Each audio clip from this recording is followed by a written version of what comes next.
Hola, esta actividad es para los estudiantes de primer año. En esta oportunidad vamos a hacer la corrección de la actividad planteada la semana pasada, que era sobre imágenes en espejos planos. Entonces, teníamos 3 actividades, voy a pasar a corregir cada una de ellas. Si tienen consultas, recuerden que me pueden escribir, ya sea por la plataforma CREA, por mensaje privado comentando en alguno de los foros de las actividades, o si no, también me pueden escribir por WhatsApp.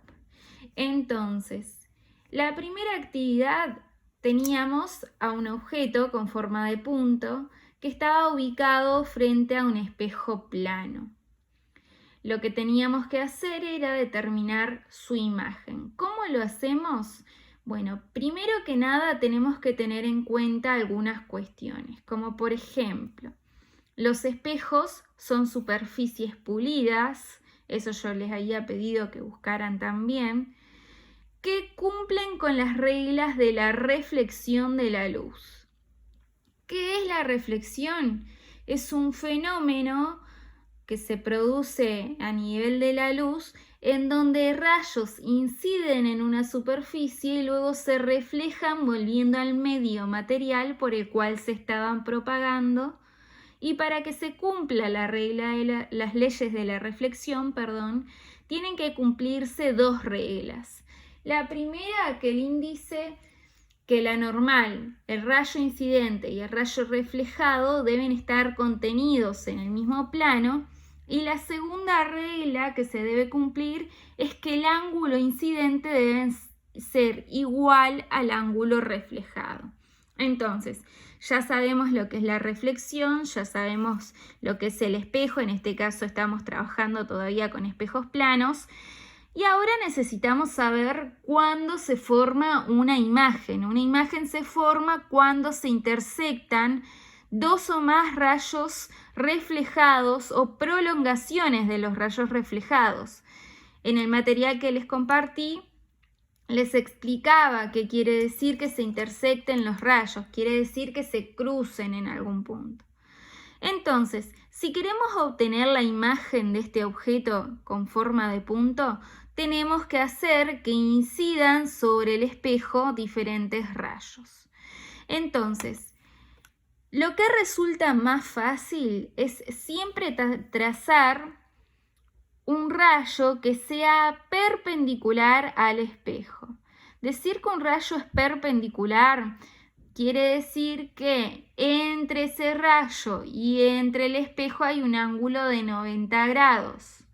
Entonces, si hacemos que un rayo incida con 0 grados respecto a la normal, recuerden que la normal es una recta perpendicular al espejo o a la superficie en la cual estamos considerando para la reflexión, entonces el ángulo es de 0 grados y el rayo reflejado va a estar superpuesto con el rayo incidente debido a que el ángulo de incidencia es 0 grados, entonces el ángulo reflejado también va a ser 0 grados.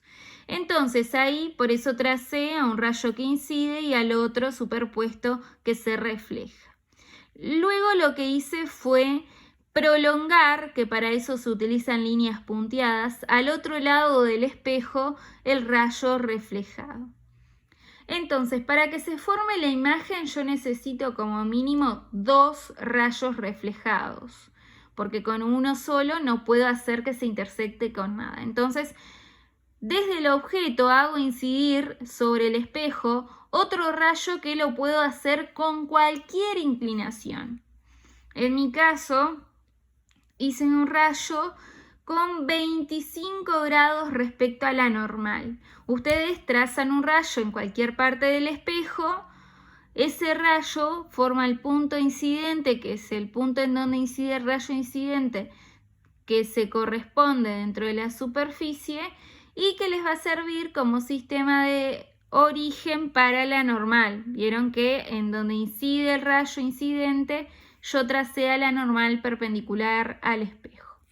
Entonces, una vez que tienen ese ángulo, ese rayo reflejado y la normal determinado, tienen que tomar el semicírculo y lo posicionan en el punto de origen. Entonces, lo que van a hacer es medir el ángulo de incidencia, que es el ángulo formado entre el rayo incidente y la normal.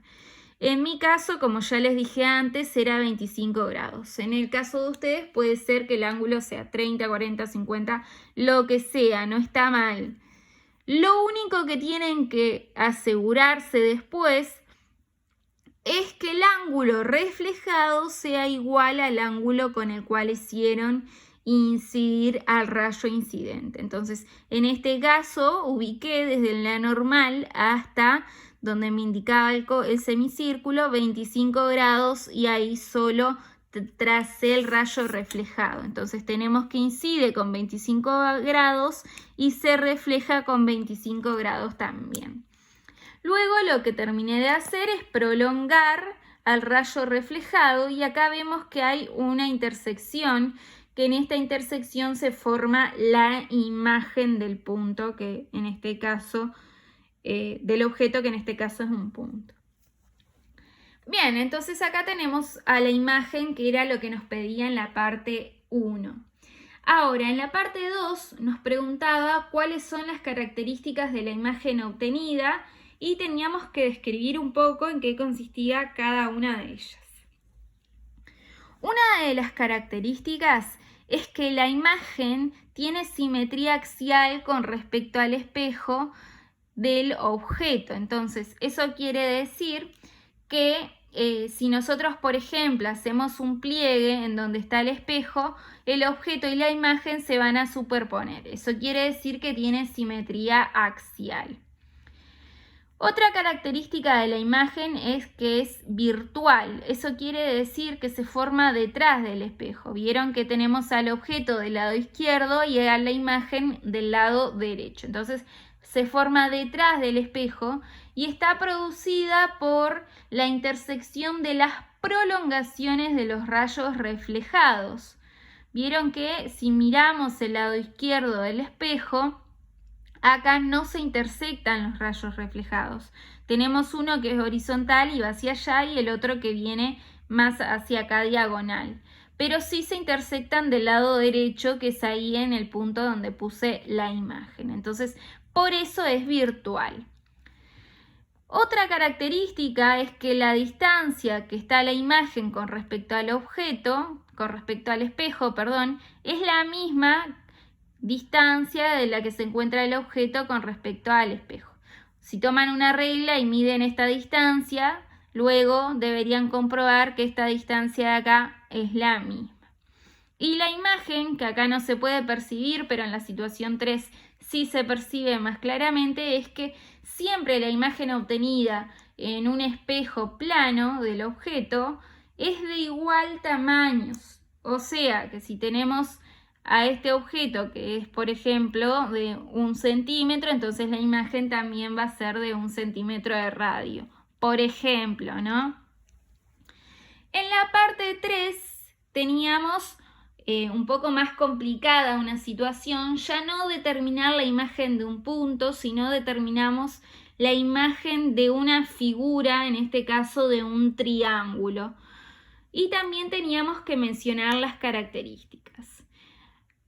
Cuando vamos a hablar de las características de la imagen obtenida, son exactamente las mismas características que para un punto.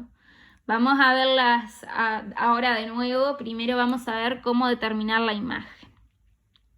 En este caso tenemos el espejo que está en el plano vertical y al objeto que es un triángulo. Entonces, lo que tenemos que hacer ahí es lo mismo que hicimos para cada punto, pero utilizando cada uno de los vértices del triángulo. Entonces, desde cada vértice deberían salir 2 rayos incidentes y luego deberíamos hacer que se reflejaran hacia el otro lado del espejo de la misma manera que hicimos en el caso anterior.